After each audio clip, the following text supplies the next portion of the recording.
The poncho is a nice length. I'm about 5'10". It has a hood on and everything.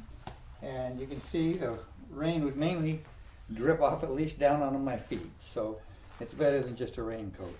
And the fabric seems like it's sturdy enough to be used repeatedly.